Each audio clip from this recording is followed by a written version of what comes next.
الشيطان الرجيم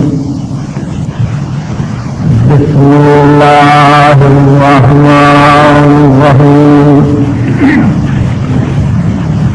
الحمد لله الذي له مصائر الخلق وواقع الأمر نحمده على عظيم إحسانه وننذر برهانه ونرى من فضله وامتنانه لم يولد سبحانه فيكون في العز مشاركا ولم يلد فيكون مورثا هالكا ولم يتقدمه وقت ولا زمان ولم يتعاوره زيادة ولا نقصان جلت عظمته والصلاة والسلام على سيد أصل ما في الوجود سر الله في كل موجود نقطة دائرة الوجود صاحب اللواء الحمد والمقام المحمود بالقاف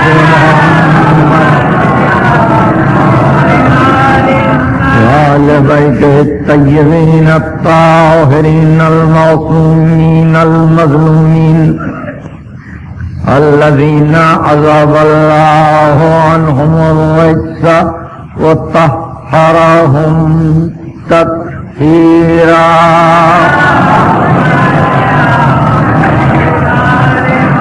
أما بعد فقد قال الله سبحانه وتعالى في محكم كتابه الحكيم قل ما يعبأ بكم ربي لولا دعاؤكم فقد كذبتم فسوف يكون لزاما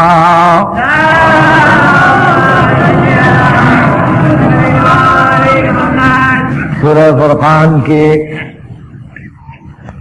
آخری آیت کو عنوان قرار دے کر ہم نے دعا پر گفتگو شروع کی تھی اور اس طرح سے آج آپ 8ویں تقریر سن رہے ہیں اور یہ کہتے ہوئے حجاب سا آتا ہے کہ ان 8 تقریروں میں بھی عنوان کا حق تو ایک طرف مبادیات عنوان پر بھی گفتگو نہ ہو سکی.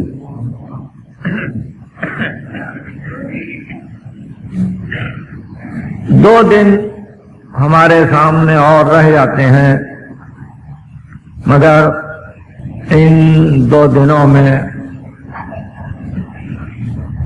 کام بھی کچھ زیادہ ہے. کچھ مسائل ایسے ہیں کہ جن پر گفتگو آج شروع ہوگی اور آنے والے دونوں دن انہی مباحث کی نظر ہوں گے.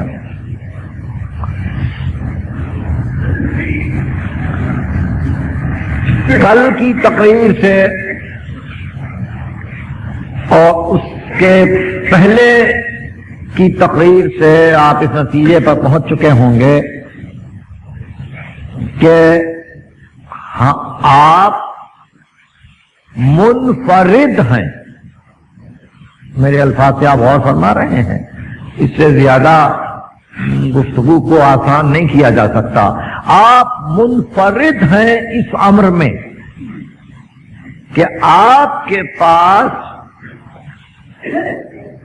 دعا پرنسپلس آف ریلیجن میں ہے،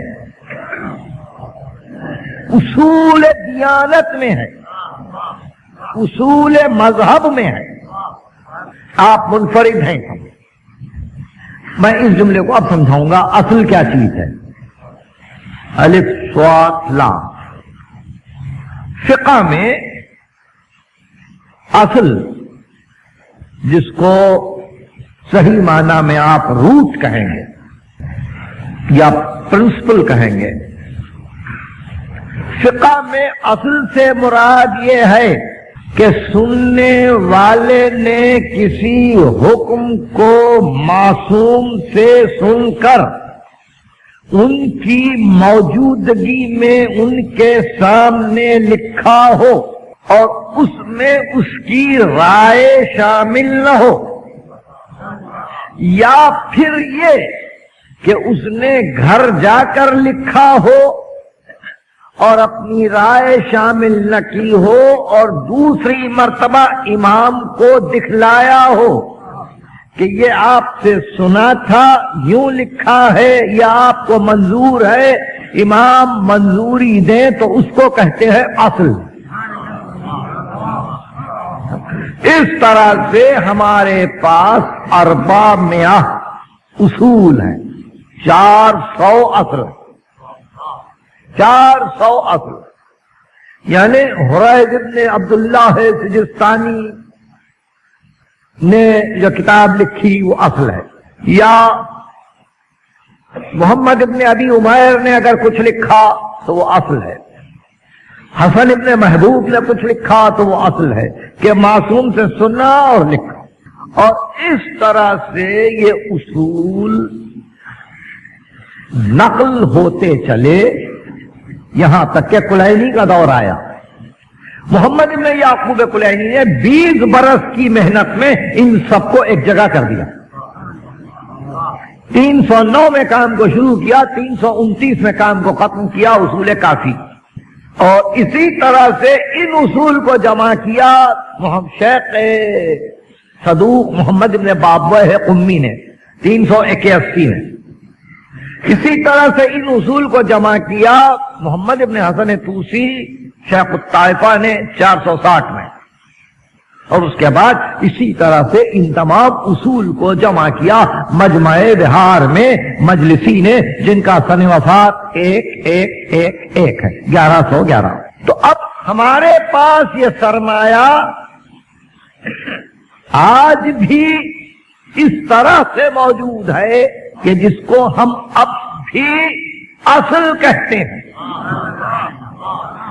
اصل کہتے ہیں، یعنی اس میں نہ راوی کا تبصرہ ہے، نہ اس کا یہ کہنا ہے کہ میری رائے یہ ہے، میرا خیال یہ، کچھ نہیں۔ فضل ابن شاہزاد نے 80 کتابیں لکھی اصول پر۔ لوگوں نے عرض کیا کہ امام زمانہ کو دکھلا لے، تو زمانے کے امام تھے امام حسن عسکری، ان کی خدمت میں فضل ابن شاہزان کی کتابیں لائی گئیں، 80 کتابوں کو دیکھا، شروع سے آخر تک دیکھ کر اس پر لکھا دستخط کر کے، ہذا دینی و دین و آبائی، یہ میرا، یہ میرے باپ دادا کا دین ہے۔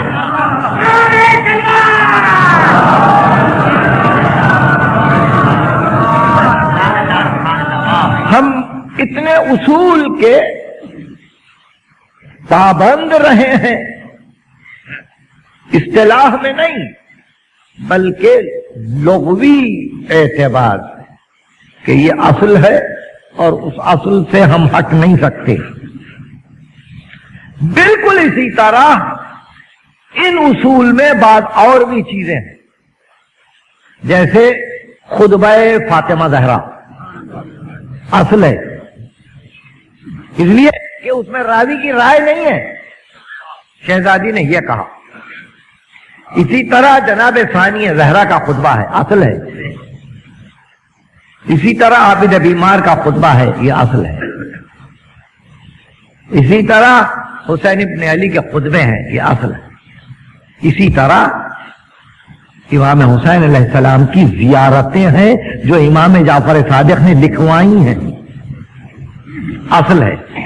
زیارت وارث اصل ہے، زیارت عاشور اصل ہے، زیارت ابو الفضل اصل ہے، زیارت مسلم بن عقیل اصل ہے، زیارت سائر شہداء اصل ہے۔ یعنی کسی عالم نے نہیں لکھا ہے، امام نے کہا کہ میرے جد کی زیارت کو جاؤ تو یوں پڑھو،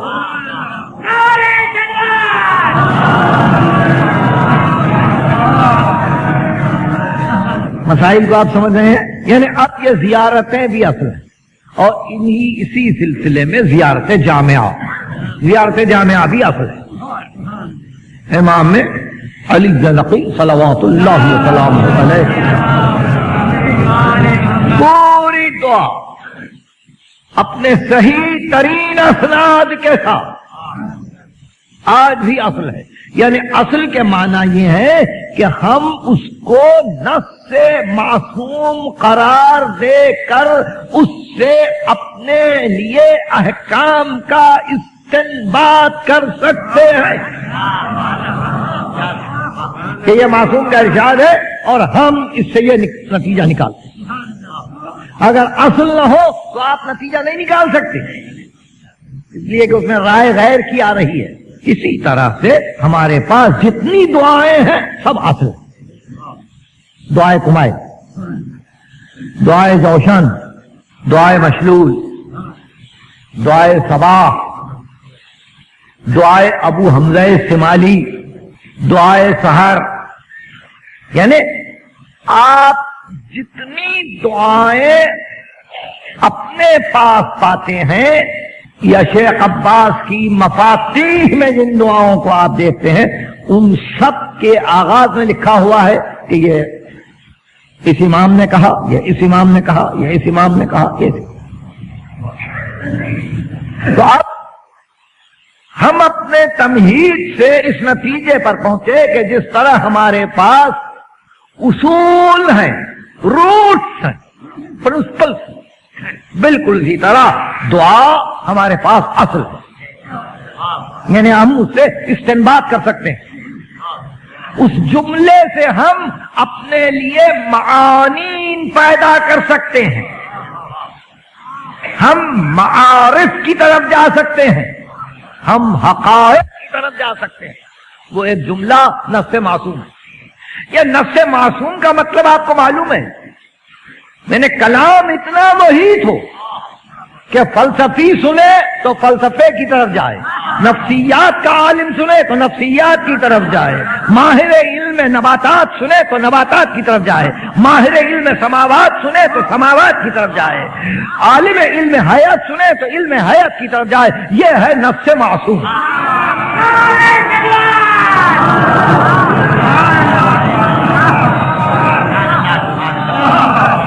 یعنی اس کی جامعیت اتنی ہوتی ہے، جامعیت اتنی ہوتی ہے کہ وہ یعنی کوئی آپ اور خیال نہ کریں کہ مبالغہ ہے، غلو ہے، نہیں، اس کی جامعیت ایسی ہوتی ہے کہ بعد قرآن نظر انہی نصوص پر جاتی ہے، وحی ربانی کے بعد انہی نصوص پر نظر جاتی ہے۔ تاریخ کا ایک واقعہ تھا کہ فرعون نے مرتے دم آواز دی کہ پروردگار اب بچا لے، میں مسلم ہو گیا۔ ارشاد ہوا اب وقت نہیں رہا، تجھے نہیں بچائیں گے مگر تیرے بدن کو نجات دیں گے۔ الیوم ننجی کا بے بدنک لتکون لمن خلفک آیا، تاکہ تیرے بعد آنے والی قوموں کے لیے ایک عبرت کی نشانی ہو کہ جس نے خدائی کا دعویٰ کیا تھا یہ اس کا جسد ہے۔ تو تاریخ کی ایک آیت آج انکشافات عصریہ کے انسانوں کے لیے مقام حیرت بن گئی کہ جب انہوں نے فرعون کی ممی کو دیکھا اور یہ دیکھا کہ یہ آیت قرآن میں موجود ہے کہ تیرے بدن کو تو نجات دیں گے، تو بدن کو باقی رکھا گیا۔ تو دیکھنے کو وحی، پڑھنے کو موسیٰ کا قصہ، سننے کو فرعون کی باتیں، اور ڈوب جاؤ تو قیامت تک وہی، قیامت تک گھیر۔ اب اس کے بعد جو درجہ ہوتا ہے وہ کلام معصوم کا ہے، مقام معصوم ہے کہ معصوم ارشاد فرمائے، اور اس کو ہم اسی طرح سے دیکھیں کہ اس میں کتنے مطالب ہیں، کتنے معنی۔ تو میں سمجھتا ہوں کہ اس تمہید سے یا گزشتہ تقریر سے میری آپ نے اندازہ لگایا ہوگا کہ آپ منفرد ہیں اس مسئلے میں کہ آپ کے پاس دعا علماء نہیں لکھتے. آپ کے پاس دعا نویس نہیں لکھتے. اور اگر کوئی دعا نویس دعا لکھ کے تعویذ بنا کے دے تو ظاہر اللہ کے نام کی برکت سے انکار کس کو ہے؟ مگر اثر پہ جب گفتگو ہوگی تو آپ کا دل پکارے گا کہ یہ مزاج معصوم نہیں ہے، یہ کلام معصوم نہیں ہے، اور نہ یہ مرضی ہے معصوم. تو اس اعتبار سے بھی آپ منفرد ہیں کہ اکثر و بیشتر احباب کو ہم نے اس شوق میں مبتلا نہیں پایا. اب جس کو یہ شوق ہو اس شوق میں مبتلا نہیں پایا کہ کچھ لکھ دیجئے. بھئی لکھنا نہیں ہے، پڑھنا ہے. پڑھنا نہیں ہے، سمجھنا ہے. سمجھنا نہیں ہے، اس کو اپنے آپ پہ طاری کر لینا ہے. طاری کر لینا ہے تاکہ آپ دعا میں محو ہو جائیں. قبولیت تو اور ہے مگر پہلے دعا کے اثر سے تو واقف ہوں. اس لیے ہمارے پاس علماء کو اجازت نہیں ہے، اور جہاں کہیں کسی وقت بھی کسی عالم نے کوئی اضافہ کیا تو فوراً دوسرے عالم نے لکھ دیا کہ یہاں تک تو ہم نے اس کتاب میں معصوم کے دیکھا تھا مگر اس عالم کی کتاب میں یہ 2 جملے اضافہ ہیں. ظاہر بعد میں آنے والوں نے اس کو نکال دیا. ہم قبول نہیں کرتے، ہم قبول نہیں کرتے. اس پر ایک مستقل بحث شیخ عباس قمی نے زیارت وارث کے بعد کی ہے. مفاتیح میں جہاں زیارت وارث کو لکھا ہے اس کے بعد ایک بحث کی ہے. 3 صفحات کی بحث ہے، فارسی میں ہے. وہ بحث یہ ہے کہ محمد ابن یعقوب کلینی نے روایت کی کہ امام صادق صلوات اللہ وسلامہ علیہ کے پاس ایک شخص نے آ کے عرض کیا، مولا میں عربی زبان کا ادیب ہوں اور بلند پایا لغت کا ماہر ہوں، یعنی لیکزیکوگرافر بھی، اور میں یہ چاہتا ہوں کہ ایک فصیح دعا لکھوں. چنانچہ میں نے بڑی محنت سے دعا لکھی ہے، اگر آپ ارشاد فرمائیں تو میں پڑھ کے سناؤں. آپ نے ارشاد فرمایا کہ نہ میرے پاس اتنا وقت ہے کہ تیری لکھی ہوئی دعا کو سنوں اور نہ میں اس کی اجازت دوں گا کہ تو اس دعا کو پڑھے. یہ محمد ابن یعقوب کلینی اور باب الدعا. مگر اس سے زیادہ دلچسپ واقعہ یہ ہے کہ عبداللہ ابن سنان نے امام ششم صلوات اللہ وسلامہ علیہ کی خدمت میں عرض کیا کہ مولا آج کل حالات بڑے خراب ہو رہے ہیں اور میں کچھ دعا پڑھنا چاہتا ہوں، کوئی دعا بتائیے. آپ نے چاہتا ہے دعائے غریق پڑھ، غین رے یہ قاف، دعائے غریق، دعائے غریق پڑھ. اچھا فرمائیں وہ کیا دعا ہے؟ کہ بس یہ دعا کہ یا مقلب القلوب ثبت قلبی علی دینک. یہ 2 جملے. اے دلوں کے پلٹنے والے میرے دل کو ثابت قدم رکھ اپنے دین. یا مقلب القلوب ثبت قلبی علی دینک. اپنے دین پر میرے قدم جما دے. اس نے ہاتھوں کو جوڑ کے عرض کیا بہترین دعا ہے مگر ایک لفظ بڑھا دو اس میں. کہا کیا؟ عرض کیا یا مقلب القلوب والابصار. ارشاد فرمایا وہ آنکھوں کو بھی بدلنے والا ہے، دلوں کو بھی بدلنے والا ہے، مگر دعا اتنی ہی پڑھی جائے گی جتنی دعا میں نے کہی، ایک لفظ کا اضافہ نہیں ہے۔ اگر یا مقلب القلوب کہا تو وہیں رک جائے، والابصار نہیں۔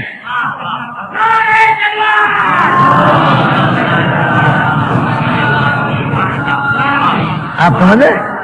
اس نے کہا یا مقلب القلوب والابصار، اے نگاہوں کو بدلنے والے، دلوں کو بدلنے والے، ارشاد تو میں صحیح ہے، وہ نگاہوں کو ہی بدل دیتا ہے، مگر جو میں کہہ رہا ہوں دعا اتنی، اے دلوں کو منقلب کرنے والے، میرے دل کو ثابت قدم رکھ، ثبت قلبی علی دینک۔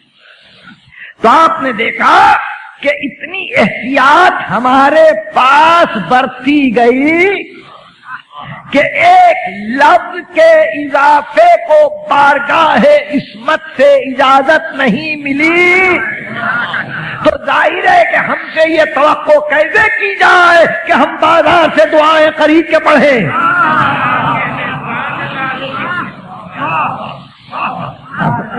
کیا پڑھیں، کیسے پڑھیں، کس طرح سے پڑھیں، کس کی لکھی ہوئی دعا پڑھیں؟ اس لیے کہ دعا ایک ربط ہے عابد و معبود کے درمیان، ایک ربط ہے خدا اور بندے کے درمیان، اور اس ربط کو بہتر طور پر وہی سمجھے جو حضوری معبود میں رہ کر مخلوق کو دیکھے۔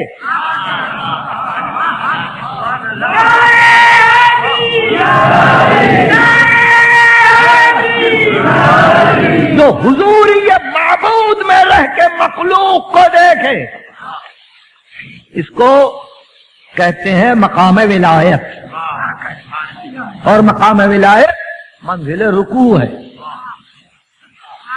مقام ولایت منزل رکوع ہے، نہ قیام نہ سجدہ، یعنی منزل رکوع سبحان ربی العظیم، اور یہ تسبیح ولایت ہے کہ رکوع کا عالم ہو، معبود کی بارگاہ ہو، اور ادھر سے سائل پکارے اور انگوٹھی کی طرف اشارہ ہو، تو معبود کی بارگاہ میں بھی خضوع و خشوع کم نہ ہو، نہ سخا میں کمی ہو جائے۔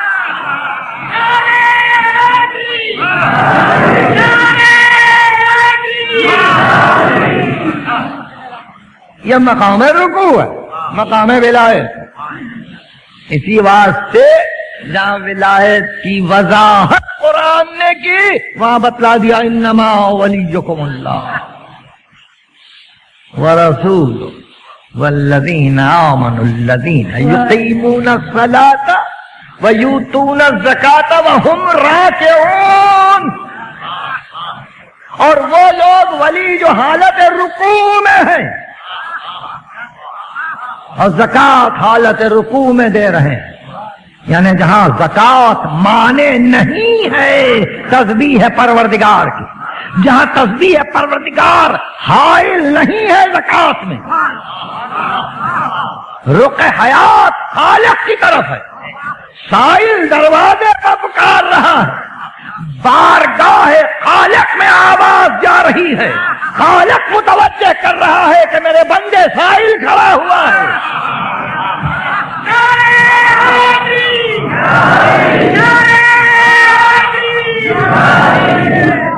بہرحال ان منازل کو اگر آپ سمجھ لیں تو میں نے جیسا کہ عرض کیا میرے پاس اب صرف 2 دن رہ گئے ہیں، اور دریائے مواج ہے عنوان کہ جو میری بساط سے باہر ہے، جس کا احاطہ، لیکن جو کچھ بھی ہو سکتا ہے، جو بھی کہا جا سکتا ہے، اس کو محفوظ رکھنے کی کوشش کیجئے۔ اب جبکہ اب دو معبود کے درمیان دعا واسطہ بنے، تو دعا کے لیے یہ لازم ہے کہ کوئی زمانہ ایسے بندے سے خالی نہ رہے کہ جہاں بندے یہ پکار کے کہیں کہ مالک کوئی دعا سکھلانے والا نہیں، اس لیے ارشاد فرماتے ہیں نہج البلاغہ میں لم یخل سبحانہ خلقہ من نبی مرسل او کتاب منزل او حجت لازمہ او محجت قائمہ، اللہ کبھی کسی زمانے کو خالی نہیں چھوڑتا. لم یخل سبحانہ خلقہ، اپنی خلقت کو، یا نبی مرسل رہے اپنی خلقت کو، یا نبی مرسل رہے، یا حجت لازمہ رہے، یا محجت قائمہ رہے کہ دلائل و براہین کے ساتھ آدمی بڑھے. لم یخل سبحانہ خلقہ من نبی مرسل او کتاب منزل او حجت لازمہ او محجت قائمہ. علی ذلک نزلت القرون ومرت الدور وصلفت الآباء وخلفت الابناء. اسی طرح سے صدیاں گزری، قرن گزرے، جانے والے گئے اور آنے والے آئے، اور اس طرح سے آئے کہ من غابر سمع لہ من قبلہ، کہ آنے والا جو آ رہا تھا اس کا تذکرہ اس سے پہلے آنے والے نے کر دیا. یا ایسا ہوا کہ پہلے جانے والے کا تذکرہ بعد میں آنے والے نے کیا، پہچنوا کر کے یہ اس کا قانون ہے. او عرفہ من بعدہ، یا بعد میں آنے والے نے اس کو پہچنوایا. الی ان بعث اللہ سبحانہ محمدا صلی اللہ علیہ وآلہ، یہاں تک کہ محمد ابن عبداللہ آ گئے.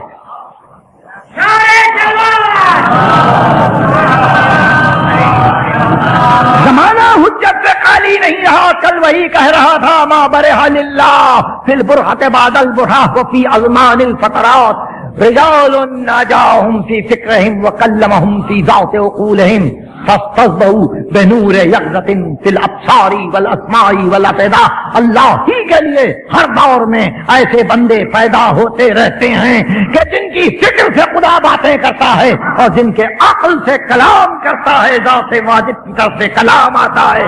اور ایسے بندے خود بیدار ہو کر دوسروں کی نگاہوں میں روشنی دیتے ہیں، دوسروں کی کانوں تک آواز پہنچاتے ہیں اور دوسروں کے دلوں میں روشنی ڈال دیتے ہیں.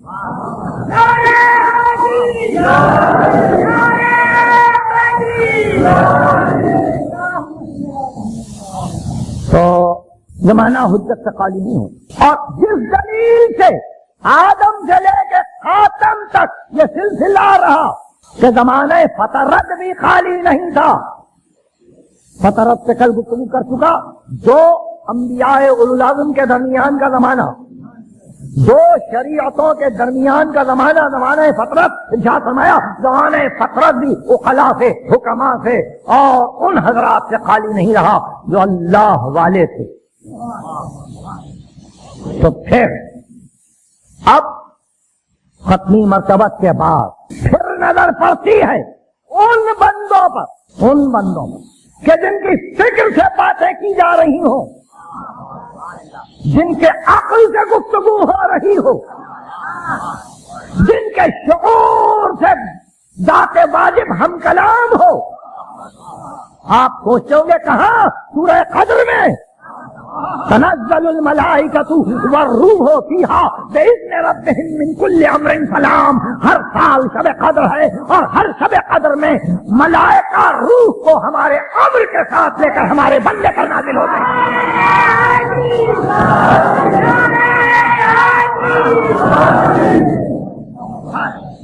تو ایسے بندے کا وجود لازم ہے، وجود لازم ہے. اور اس متعلق کہا جا چکا، دہرانے کی ضرورت نہیں.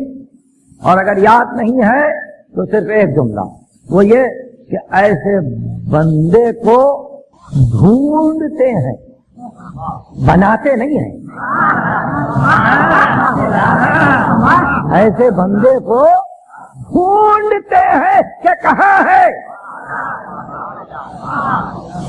بنانا نہیں ہے. کہ اس کو تربیت دیں، تعلیم دیں، صرف و نحو، منطق و کلام پڑھائیں، تفسیر پڑھائیں، تاریخ پڑھائیں، قرآن کا حفظ کروائیں، اور اس کے بعد کہیں ممکن ہے یہ بندہ اس مقام پر پہنچے. یہ ہمارا کام نہیں ہے، ہماری ذمہ داری نہیں ہے. ہماری ذمہ داری یہ ہے کہ مقام عبدیت پر ہم اتنی آواز دیں کہ مالک کیا گفتگو کی جائے، یہ کیا ہے، اجازت کیا ہے. آئیے دیکھیے، یہ وقت غنیمت ہے جو کچھ کہا جا رہا ہے، اگر سمجھ سکیں، محفوظ رکھ سکیں تو حاصل تقریر ہے. بہرحال وقت یوں بھی گزر ہی جائے گا. حضرت سید الساجدین جن کی دعائیں سب کے پاس ہیں، ان کی ایک دعا ہے ماہ مبارک رمضان میں جس کو آپ پڑھتے ہیں، دعائے سحر ہے، طویل ترین دعا ہے، اور اس کو دعائے ابو حمزہ شمالی کے نام سے یاد کرتے ہیں.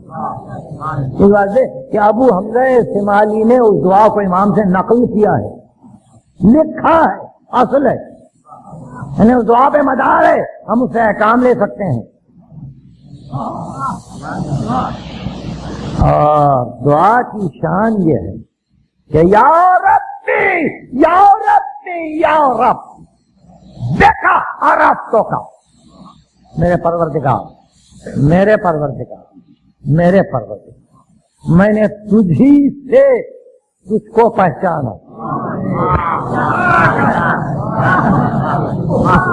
چھوٹے چھوٹے لفظ، دیکھا عرفتوں کا، میں نے تجھی سے تجھ کو پہچانا. وہ انت دللتنی علیک، اور تو اپنی ذات کے لیے خود دلیل بن گیا. دلیل کے معنی آپ کو معلوم ہے؟ راستہ بتلانے والا. تو نے مجھے اپنا راستہ خود بتلایا. انت دللتنی، تو میرے لیے دلیل بن گیا اپنی ذات کے بارے. وَدَعَوْتَنِي إِلَيْكَ، اور تو نے خود دعوت دی اپنی طرف. اب اس کے بعد کا جملہ ہے ایک جملہ، مگر بہت بہت سنیے. مغربی فلسفے میں مشرقی فلسفے کی گفتگو نہیں کر رہا ہوں، مغربی فلسفہ کیونکہ موضوع بھی ہے میرا، اس لیے دلچسپ ہے. ڈیکارٹ، اسپینوزا، ہیوم اور وہ فلسفی جنہوں نے مذہب پر غور کیا، ان سب فلسفیوں نے ایک عجیب دلیل قائم کی. اور وہ دلیل یہ ہے کہ فکر انسانی میں خدا آیا کیسے. ڈیکارٹ کی دلیل یہ ہے، فکر انسانی میں خدا آیا کیسے جب تک کہ وجود نہ ہو.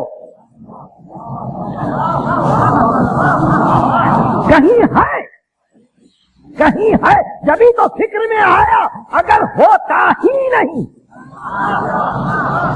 تو نہ فطرت انسانی اس کو قبول کرتی نہ وہ فکر میں آتا.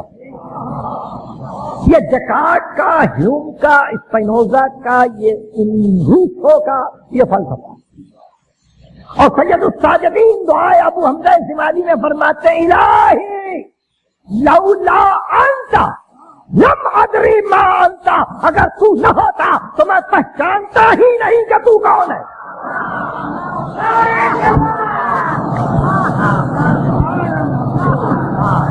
چھوٹا سا جملہ، لولا انت لم ادری ما انت، اگر تو نہ ہوتا تو میں پہچانتا کیسے کہ تو کون ہے.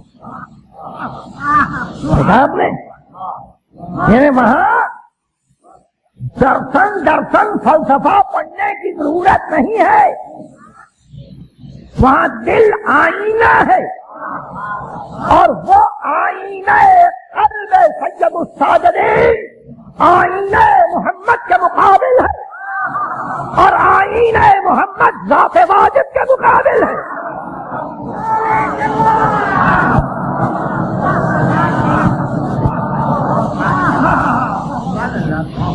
لولا انت لم ادر مانتا، اگر تو نہ ہوتا، یہ دعا ابو حمزہ شمالی میں پاتی ہے، چھوٹے چھوٹے جملے دیکھیے، اگر تو نہ ہوتا میں کیسے جانتا، میں کیسے جانتا کہ تو کیا ہے؟ تو ہے جبھی تو پہچانا گیا، جبھی تو ذہن میں آیا، جبھی تو فکر میں آیا۔ الہی فقیر بے باؤ، فقیروں کا بے باؤ ہے، سائلوں کا بے باؤ ہے، پروردگار تیرا فقیر تیرے دروازے پہ کھڑا ہے، تیرا سائل تیرے دروازے پہ کھڑا ہے۔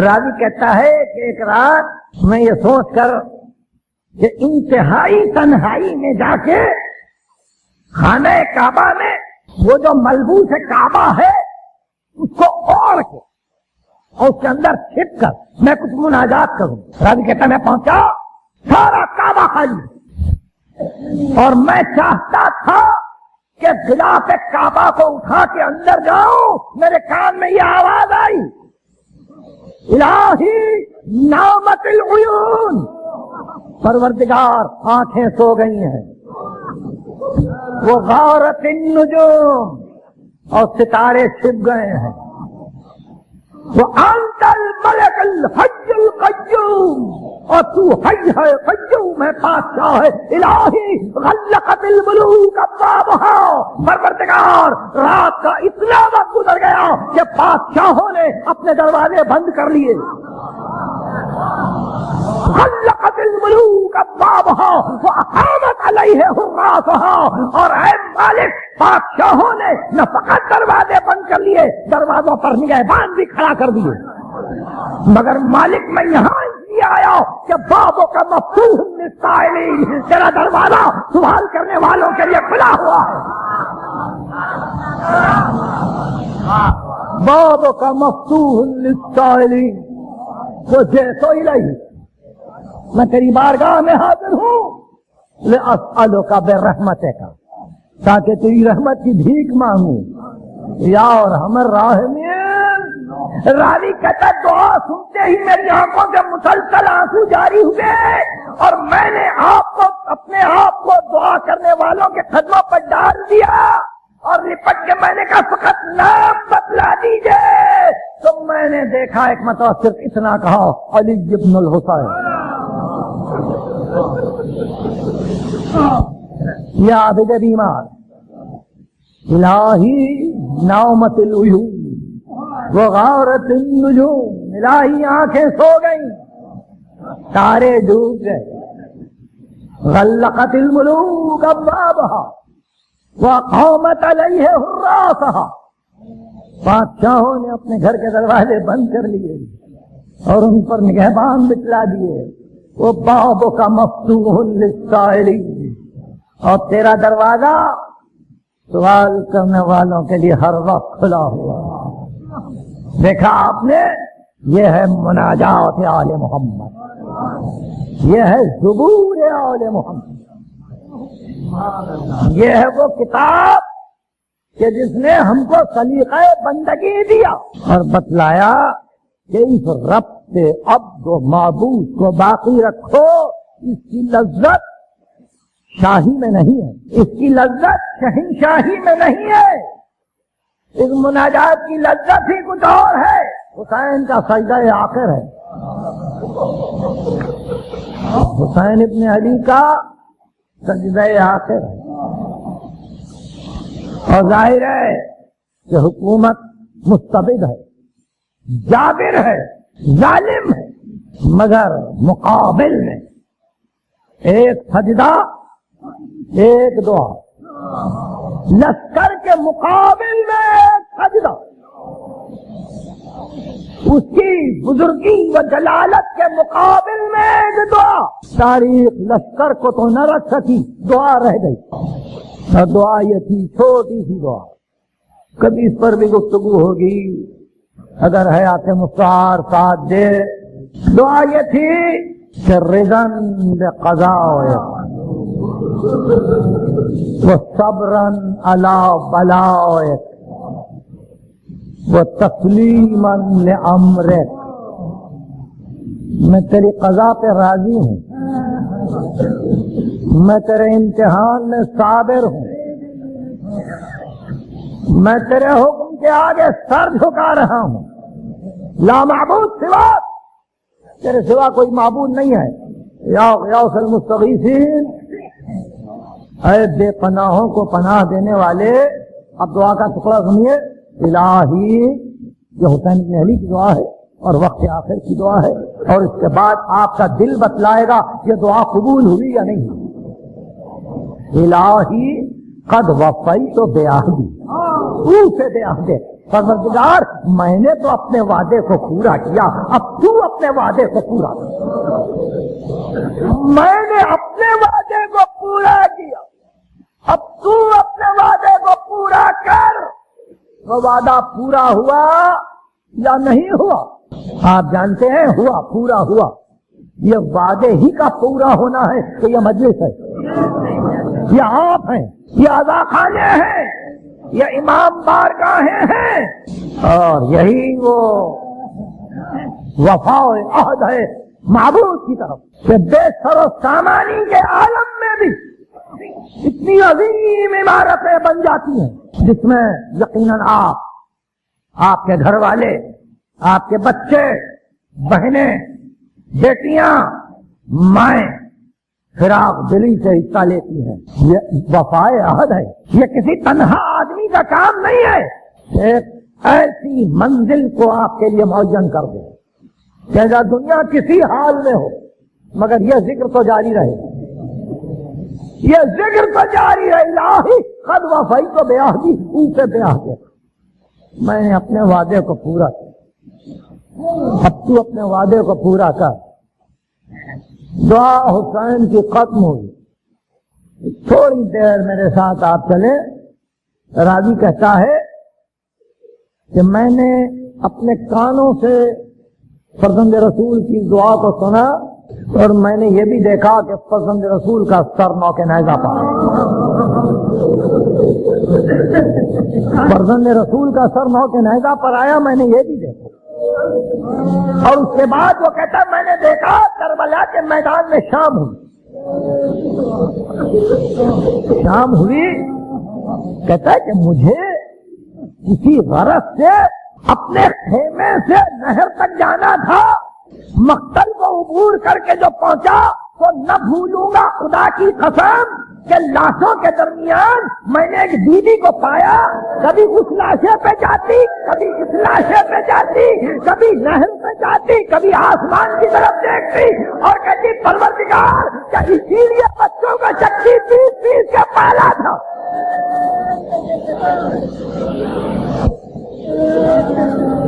الہی و سیدی و مولایا و ربی، خداوند ہم کو کامل ایمان، ملت کو متحد، مملکت کو مستحکم فرما، تعدیل فرما۔